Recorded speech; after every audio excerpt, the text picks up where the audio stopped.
Welcome back to my channel. আজকে আমি তোমাদেরকে দেখাবো পুঁই শাকের চচ্চড়ি করে। তো পুঁই শাকটা রান্না করার জন্য আমি এখানে নিয়ে নিয়েছি, দেখো পুঁই শাক ভালো করে ধুয়ে কেটে নিয়েছি। আর এখানে নিয়ে নিয়েছি 4 রকমের সবজি নিয়েছি, মিষ্টি কুমড়ো, আলু, পেঁপে আর পটল।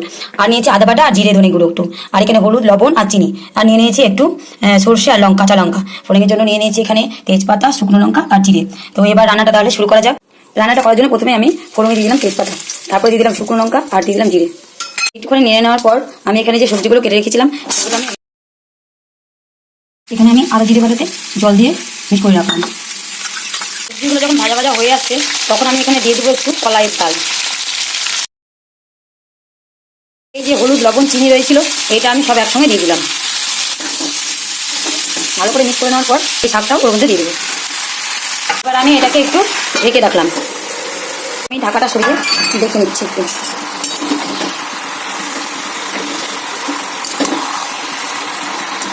তারপরে আমি এখানে দিয়ে দেবো জল।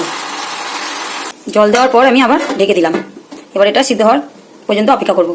আমি সর্ষে, লঙ্কা, লবণ একসাথে নিয়ে নিয়েছি শিলের উপরে। লবণ দিয়ে বাটার ফলে এই সর্ষেটা তিতা হয়ে যাবে না।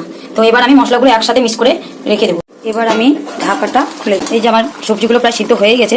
এবার আমি এই জলটা যে আছে এই জলটা শুকানো পর্যন্ত অপেক্ষা করবো। এই যে এবার আমি মশলাটা তরকারির মধ্যে দিয়ে দেবো, দিয়ে ভালো করে নাড়াচাড়া করে মিশিয়ে নেবো। কিছুক্ষণ হওয়ার পরে আমি এটা নামিয়ে নেবো। আমার রান্নাটা একদম হয়ে গেছে। তো আমার ভিডিওটি তোমাদেরকে কেমন লাগলো অবশ্যই জানাবে। লাইক, কমেন্ট, শেয়ার ও সাবস্ক্রাইব করে আমার পাশে থাকবে। এতক্ষণ ধরে আমার ভিডিওটি দেখার জন্য তোমাদের সকলকে অনেক ধন্যবাদ। আবার ফিরে আসছি পরের ভিডিওতে। টাটা।